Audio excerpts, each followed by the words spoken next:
Okay, welcome to Into the Channel, a podcast primarily about women's football. Before we hit the pitch, if you enjoy the show or love the Champions League as much as your boys do, kick it with us every single week. We are in the building or on the internet if you want to get technical about it. Subscribe, follow YouTube, Spotify, Apple Podcasts, or wherever you like to watch or listen at ITC_pod on X. I am your host, Dino De Cespedes, and as always, I am joined by my co-host, Mr. Grant Engel. What is up, man? Buddy, we are in the building that is the internet, if you will. We live inside the internet, for better or for worse. I feel fucking great. You watch any good football yesterday? I did watch a little bit. I'm not going to lie, feeling a little drained. We're going to be back midweek to talk some NWSL, but today, my good man, we're up in the penthouse. We're up at the mountaintop. We're up in the stratosphere, the best of the best. The creme de la creme for our PSG and Lyon fans out there. The Champions League semifinal kicked off this weekend. All four teams have a legitimate claim to being the best football team in the world. I think I feel totally fine saying that. I'm still absolutely buzzing over what we saw, so I'm going to have to kick it to you, Mr. Grant Engel. Where do you want to get started? I think we should start in chronological order. Let's start with Barcelona-Chelsea. I like it. So Barcelona got off to a really fast start. They held the ball well. That would persist throughout the match. Bonmatí had a pretty threatening run, I think somewhere inside the first 15 minutes. And it seemed pretty obvious that Chelsea was going to adopt a bend but don't break approach. They came out there in a 4-4-2. They looked like they were going to play physical. But I want to kick this to you because it felt like even though, especially in the early stages, Barcelona was holding the ball, they never really looked that threatening. And how many times have we said that about Barcelona over the course of this Champions League coverage? Not that many times. they usually look pretty threatening. It's so funny, man. Like we talked last week, would Emma Hayes be a little bit distracted with the USWNT job? The complete fucking opposite. The 4-4-2 was just such a banger of a decision. Yep. They're like, hey, let's pack the paint. Let's make it tough. Let's not give them anything easy. Let's not give them the space that they want. They couldn't even put a shot on target. I don't think in the first, I'm not even sure when the first shot on target actually happened. I think FOTMOB had them down for one. I don't quite recall it, but I just thought the setup from the onset was on point. Another thing that we had on last week was the notion that, hey, Chelsea, a little bit of a wobble heading into this match. Now, would that mean that Barcelona would try to kind of slam on the gas, see if they could break them early? And they tried. They were kind of pushing, getting balls up to Salma. That one break that you're talking about, I think was CGH, Salma, and Bonmatí, just as a three-headed monster. That one was like, oh, sure, here we go. Yep. But props to Chelsea. I think you nailed it. Bend but don't break is exactly what we saw. And then I would say right around the 25-minute mark, 30-minute mark, things started to sway the other way. What'd you see at that point? I thought the announcing team did a really good job of pointing it out. Ashley Lawrence started to get up the field a little more. Chelsea started to play a little bit more of a high press. We knew going into this that with players like Ritten Kanerud and Erin Cuthbert and like all the stars we have, Ashley Lawrence included in that, Chelsea was never going to be afraid to hold the ball. They were never going to be intimidated by Barcelona. But the fact that they like kind of weathered that early storm, to your point, and they're like, okay, we're going to be fine at the back. I'm sure we'll talk more about her. That was a Jess Carter game, and she was very clearly holding it down from Jump Street. They clearly felt confident to start pushing the ball a little more. They were still getting kind of smashed in possession. I think in the first half it was like 67-33 or something like that. Yep. But that really wasn't the point of what was happening. So they started to look more threatening, and then let's just get right to it. The Dino De Cespedes call out. The soothsayer himself. Tell us, what did you mention? Oh, there he is. We're back. You got to do it. You were saying? Yeah. Well, I'm just curious. I heard a wise man last week talk about a possibility of one player doing something special. Can you remind us, remind the audience what you may have mentioned last week? So I'm definitely remembering this off the top of my head and most certainly not reading it. But of course, to quote myself, and I quote, we always talk about the Erin Cuthbert goal. This is probably going to be one of those matches where they might need something from Cuthbert. We know she's good for it. End quote. We know? So on the heels of that, I want to introduce something new. This is actually one level up from the record book. It's called the ITC Hall of Fame. All right. Now, this differs from your normal, everyday, regular, plain Jane Hall of Fame where, a bunch of old white folks get together once a year and, get their number 2 pencils and scribble a little circle next to a player's name. Mm-hmm. Then you got to wait 5 years after they retire. And then there's a whole hubbub of who made it and who didn't make it. We're throwing all that shit out the window. Follow me here. All right. You could nominate 5 players over the course of a calendar year to enter the ITC Hall of Fame. And they could be active players. All right. Just when the moment comes and it's got to happen, it's got to happen. So I am putting as the very first entrant into the ITC Hall of Fame, Erin F. Cuthbert. Erin fucking Cuthbert. She is an ITC Hall of Famer. Not only is she going out there smashing goals, she's smashing beer cans on her forehead. She's making your boy look good. And I don't know, what else can we say?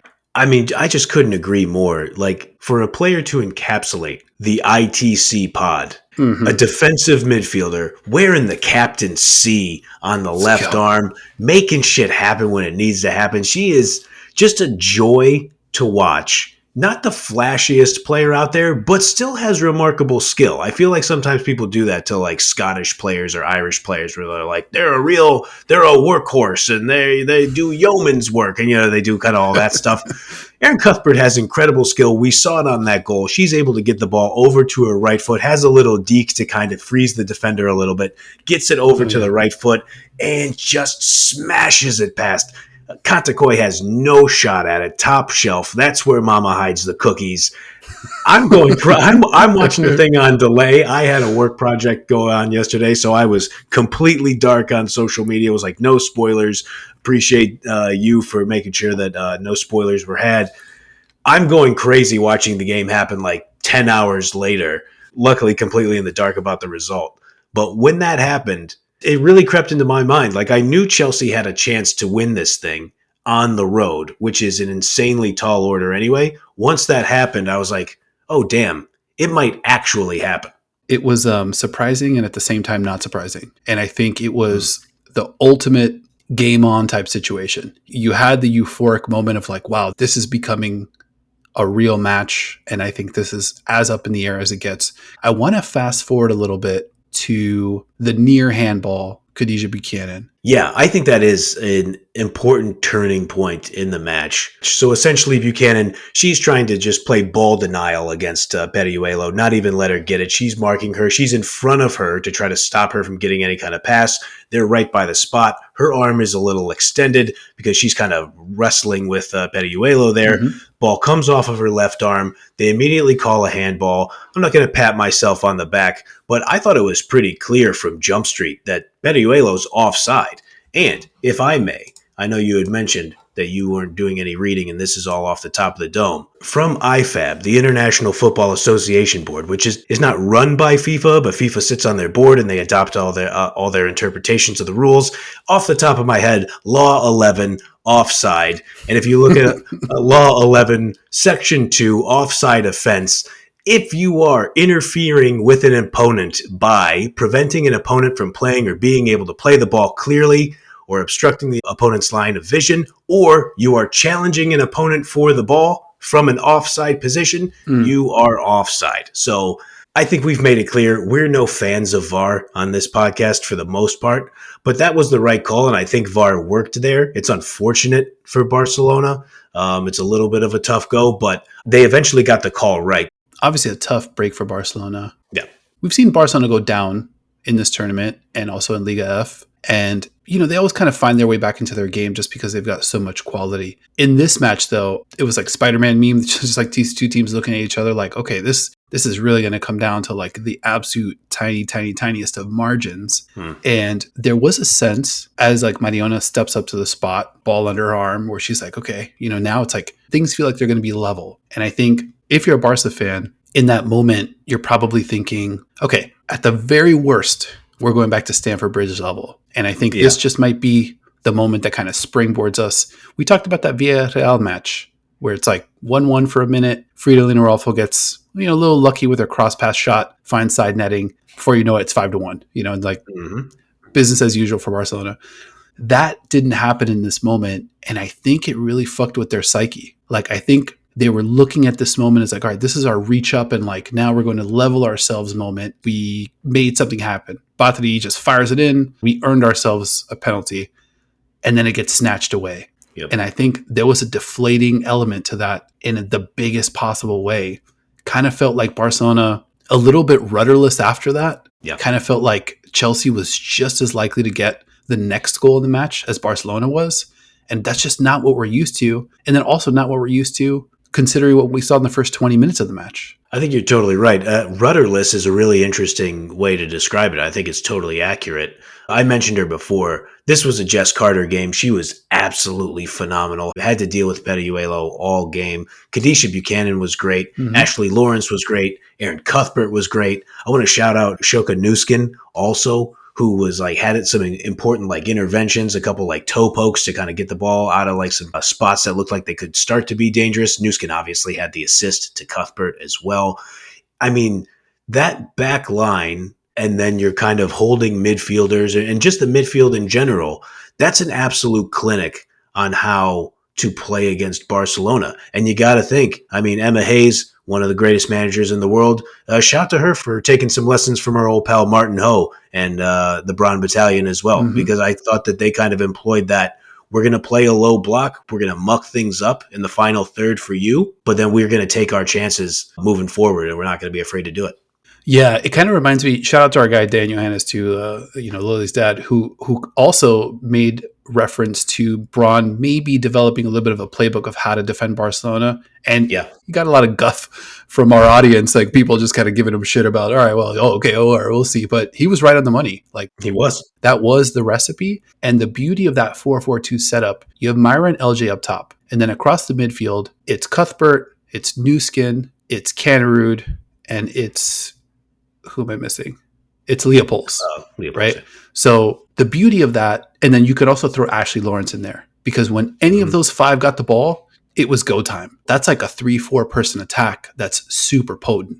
And I think that ends up being how they won the goal. You mentioned the high press. I think it's Paredes trying to get the ball upfield. Lawrence swipes it, gets to Cuthbert, then Nuskin, then back to Cuthbert. She like inside outs Ingrid Engen, who we've also talked about as a little bit of a weak link defensively, playing a little bit out of position, and that ended up burning them.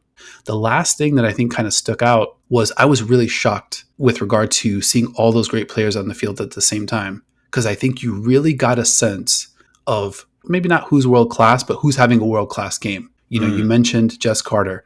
I think Ashley Lawrence was incredible. Absolutely. She was putting such pressure, end line to end line. You know, Myra Ramirez, fucking incredible.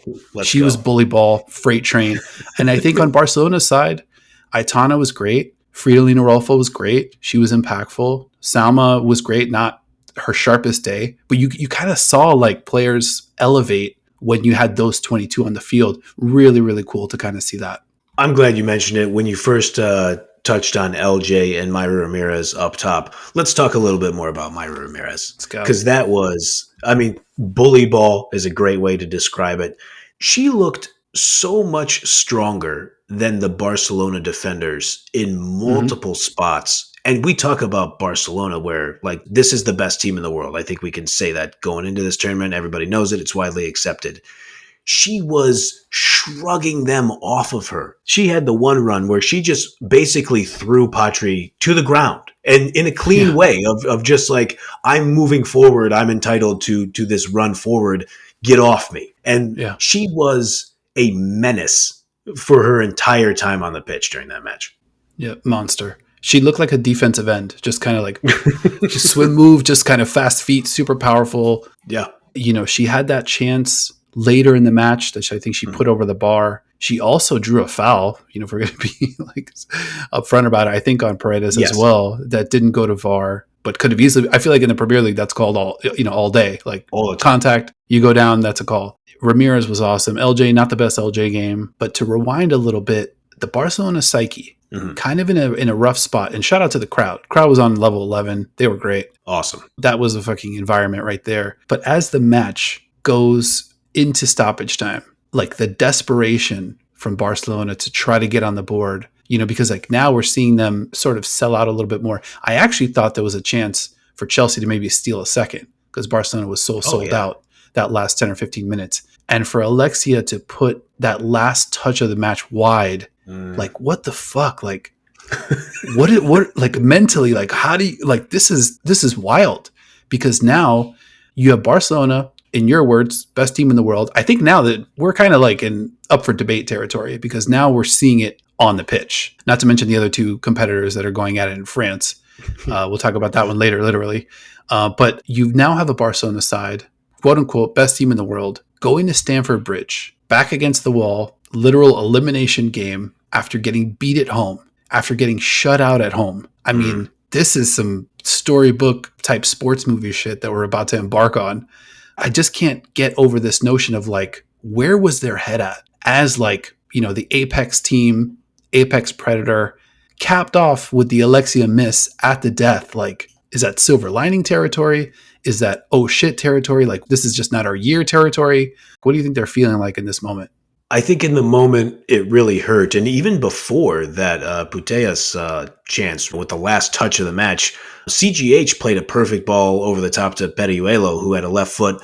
It was a little bit of a tricky angle. Pass was a little high. I think it caught her up on the shin. But, you know, nobody would have been surprised if Selma would have buried that one either. So, like, there were kind of like two relative near misses. I think it hurts in the moment, but there's so much class on the Barcelona side. I think there's a lot of frustration. There's a lot of folks looking at themselves in the mirror in the locker room on that team. But I think they've earned enough of the benefit of the doubt where I don't actually expect it to weigh heavily on them when they take the pitch in London. I think that's right on the money. I'm going to be really interested to see what Giraldez does with the lineup, because, you know, kind of every time Mariona's name gets mentioned, it's always like the next sentence is like her contract situation, that this might be kind of like the end of the road for her. I'm not sure if that's kind of like what's at the core of the issue, or if the fact that on her side of the field, it was Cuthbert, it was Jess Carter, it was Khadija Buchanan. Like, we could chalk it up to maybe a little bit of both. But I thought she was invisible for the most part. Kira Walsh, another player that don't even remember her like having any sort of impact on any kind of big moment or any moment whatsoever in the match. Obviously a great player. Even CGH wasn't able to get the ball. I think I was looking at the passing stats. Bonmati had something like 60 passes or something. I think CGH had like something like 15 or 17 passes. So it was like magnitude difference. Like, they just could not get her the ball, or she just could not get into a place where the ball would find, you know, and like, tough to know if that's going to carry over to Stamford Bridge, or if like now there's an adjustment to the adjustment, which we love to talk about. But either way, man, I think this is going to be certified banger coming up next weekend. Anytime in sports, and you and I talk about it, we've watched sports our entire lives. Anytime you have the defending champion on their heels and they need to make a last stand, there is something weird and kind of almost spiritual about sports where that defending champion finds something to make a last stand. It doesn't mean that they always win, but in most cases I have found, to really beat the champ, you have to knock them out. And I think Barcelona's coming with that. And I think Emma Hayes is fully expecting that also. I thought she had a really interesting post-match interview that was on DAZN. And real quick, shout to DAZN.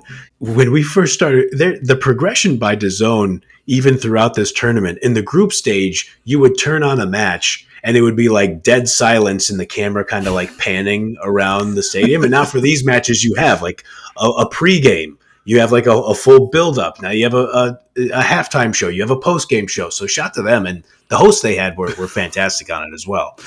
It reminds me of when you were commenting on I think they just like left a mic on at halftime of like a BK Hackett match or something. And just like, you know, the sound guys are just, you know, chatting, eating some potato chips, smoking a cigarette, waiting for the second half to kick off. You just hear like this like white noise rumbling chatter in the background. 100%. So shout out to DAZN for putting some resources into that. But I digress. The quick post match with Emma Hayes, she just immediately walks up. I think the first words out of her mouth were a shrug and it's only halftime, of talking about going into the second leg. And of course I have to relate this somewhat to college football. It immediately to me gave Nick Saban vibes, the head coach of the former head coach, now retired head coach of Alabama football, as well as my guy Pep Guardiola, where they basically say, we haven't done anything yet. We haven't accomplished anything. And then Emma Hayes starts talking about Barcelona as though they're the greatest team on earth, which Nick Saban and Pep do that for other teams all the time. But the only difference is when Nick Saban and Pep Guardiola do it, they're lying because they coach the best teams on earth. But in Emma Hayes' case, she was actually telling the truth that Barcelona's probably the best team in the world. But she was very, very careful to be like, we have a lot of work to do going into the bridge. I totally agree with you. I think she's not paying any lip service to Barcelona or doing the fake, humility, respect thing. Like, I think she really does believe this is actually halftime. I think to your point, wouldn't be surprised to see Barcelona get on the board early and this one go right down to the wire. It is just a 1-goal deficit. And it is essentially still the best team in the world. I think Chelsea really, really lucked out getting that second match at home. I do have to say, I was a little bit surprised at how defensive they played to start. I talked earlier about Ashley Lawrence. It wasn't really until that 25, 30-minute mark where she got just gunning. Leopold's the same. Cuthbert the same. I think even LJ, to start, was very, very deep. It really was just Ramirez for what felt like the first third of the match. I'm going to be really interested to see if Chelsea takes a little bit more of a forward approach. No Guro Reiten in this one. Obviously, with the new lineup, she came on a little bit later. But I think Chelsea still does have the firepower. And Emma Hayes is kind of unpredictable enough that we might see we might see a completely different approach, different lineup, different formation, just to try to, do everything you can to try to keep Barcelona, like you said, on their heels. I love it. You want to do predictions? Oh my God. Yeah, I kind of do, but I'm still terrible at predictions. What do you think? Well, I'm going to let it ruminate and kind of make my prediction here, but what do you think happens in the match and who do you think advances? I'm going to start with the headline. I think Barcelona finds a way to win by 2 goals at Stamford Bridge. I think Barcelona makes it to the final. I think the mental toughness combined with just sheer pissed offness is going to lead them to look around at each other and go, give the ball to CGH. I don't care who's marking her. Somebody fucking figure out a way to give our best creator on a team that has the Ballon d'Or winner, Aitana Bonmati, find a way to also get CGH involved in this match. I think you're right. I think they're going to look to score early. I don't know if it's going to be 3-1 or 2-0. I think 2-0 might be a tricky proposition when they have a little bit of questions in the defense, or a few questions in the defense, pardon me. I think Barcelona finds a way to do it. I think from watching that match, I could understand why any Chelsea Blues are going to yell at me. Or I guess when they wear those unis, are they Chelsea mint greens instead of Chelsea Blues? I don't know how that works.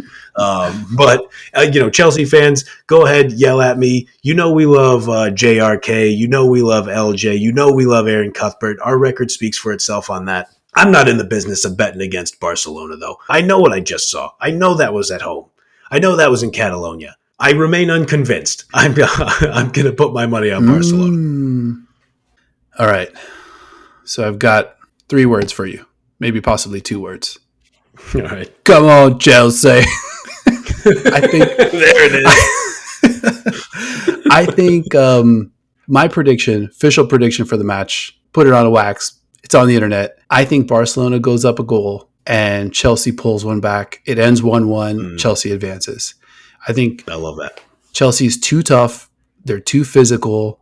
And I think we've seen Barcelona get a little stifled this season. Now, what's happened when that's happened is they just fired in from 22, 23 yards out. They're like, all right, you want to pack it in? Claudia Pina will just shoot over your head. Bate will just shoot over your head. CGH will just shoot over your head or just kind of run around. You run up the end line. I think Chelsea is too good for that to work.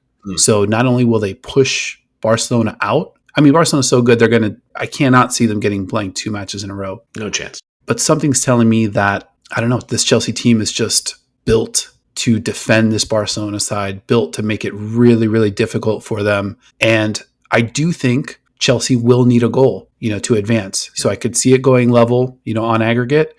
And then something, maybe a girl, I like to do, and I'll throw a little prediction out there. Let's go. Maybe a little Canaroo, maybe a little Guro Reiten, maybe, it's going to be somebody late. Shuka Nuskin is another great one to look at if you're of that ilk, in terms of, trying to prognosticate. I think there's a lot of momentum that they're going to carry into the second leg of the semifinal. And I think they've got the formula and I think they've got the personnel. If they get by, and let's say it's a 1-1 match or, even a 0-0 match or something like that, you'll have to look at that back four of Lawrence, Carter, Buchanan, and we haven't even said Neem Charles's name yet, who I thought played really well yesterday. If that back four is able to get this thing done and limit Barcelona's scoring, it's the stuff of legends for the rest of the history of the club. And I don't mean to say that to make it sound like Chelsea is some kind of massive underdog. We know they're one of the best teams in the world. They're in the Final Four of the Champions League. But to do that to Barcelona, to blank them at home, now you got that on your resume. You go back to Stamford Bridge and finish the job to make the final. Stuff of legends. Absolutely. Cannot wait for this one. Going down next Saturday, 12:30 p.m. Eastern, 9:30 a.m. Pacific. Don't need to set any crazy alarms on your end. This will be, right with a nice cup of morning coffee to go along with this one. Cannot wait. Oh my God. Oh, I just want to get me to Saturday. Get me to Saturday right now. I mean, there's no other way. Even if Chelsea finds a way to and wins 4-0, it's going to be something that we talk about moving forward for years. So I just don't think there's anything on the board that I would leave. Unless, obviously, I don't even want to speak it into existence, but if there's a bad injury or something like that, that would obviously put a damper on it. But I don't think there are any in-game situations that I would walk away oh, man, I'm kind of bummed out about that one. Anything that happens is going to be wildly interesting and entertaining. Yeah, it would be historic. Who knows? Maybe another Hall of Famer sneaks in next week. We'll see.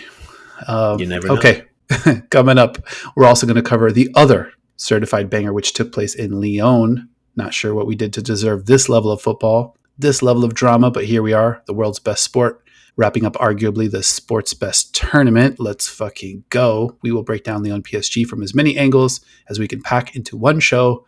Hope you liked our Barcelona-Chelsea breakdown. Be sure to like if you liked and subscribe if you enjoyed talking a little Champions League with your boys. Appreciate you guys rocking with us. Just know that even if we do get shut out at home, which we never would, but if we did, we would bounce back strong every single time. So appreciate you guys watching, and we will talk to you very soon.